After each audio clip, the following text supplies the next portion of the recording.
kalan. Basically, kerosene siya na may halong used oil.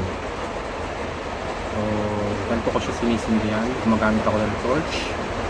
At yan, papainitin ko lang siya. Once na bumaga na yung ilalim niyan, ibig sabihin pwede na siyang umaapoy-apoy na yung ilalim niya. Ibig sabihin pwede na siyang sindihan.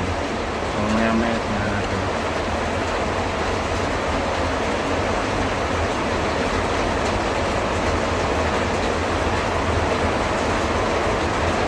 Ganyan lang, okay na yung sunog mo.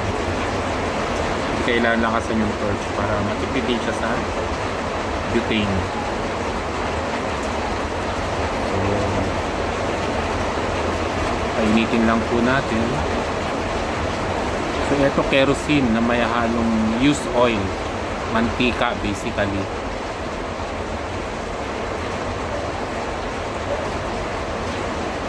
Yan na, medyo maapoy na yung yung panindi niya. Pwede na natin buksan ito.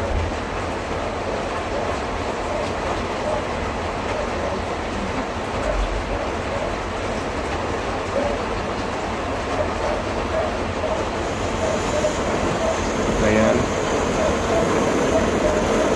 Tignan nyo yung apoy kulay blue.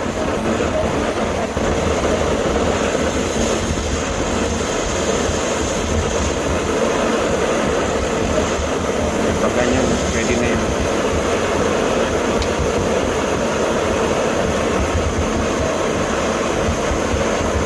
At napakalakas na mag-apoy.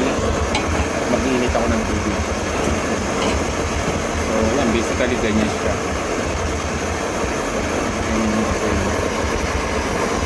Lakas, di ba? Number 1 lang yun ng General Master na kerosene stove. Ang lakas niya. Yan. So basically maganda siya at nakakatipid. Naiinip nga ako kaya maubos siyang nilagay ko na wala pang 1 litro yung nilagay ko dyan, pero ang tagal maubos. Isa umabot ng 3 linggo. So yeah, it works. Bye bye.